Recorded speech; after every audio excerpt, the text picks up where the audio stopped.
Hello, glad you could join us.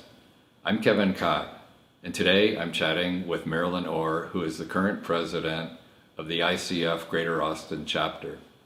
Marilyn's coaching practice centers on increasing leadership capacity while you build your business. By way of introduction, Marilyn, could you please tell us a little bit about your start in coaching, when you started, where you started, and why? So I started in 2005. At the time, I was managing a small human resource company that focused on using DISC for conflict management, hiring, and we started getting requests from clients to coach them, from senior leaders in the companies that we were working with. I wish that business and psychology could get married, because I have an undergrad in psych, master's in counseling, but took my first student loan at university and bought a company. So I've had this entrepreneur thing in my blood. So when I started learning more about coaching, and we started getting requests from clients, it just was a natural next step. Great. So how did you approach your education to learn about coaching? So again, because I had already done a master's, I thought, well, it makes logical sense to me to look at the university version of coaching. And so found a school that did a graduate certificate in executive coaching. And again, business coaching made sense for me because of my entrepreneur slant. So found Royal Roads University in Victoria, British Columbia, and it was a great fit. Next question is about the evolution of the coaching profession. What's your perspective on that? How much has it matured? What's been the most important change over the years?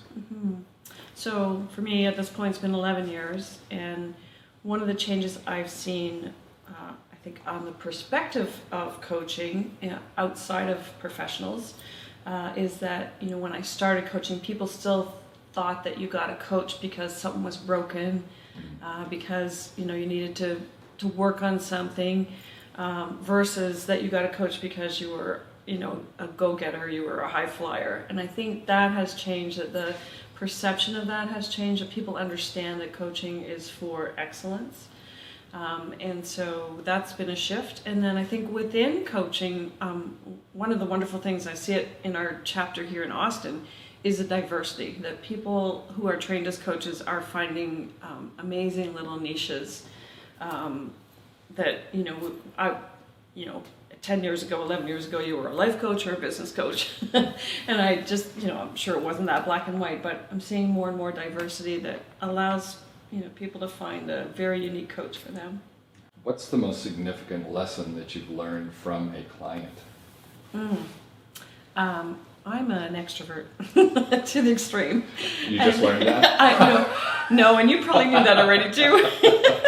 But with that has not come natural organizational skills for me. With that has come not organized. So probably what I've learned most from clients is, as I've supported them in creating strategy for their businesses, for their lives, I've learned a lot about how to be strategic and how to be organized, and I think they go together.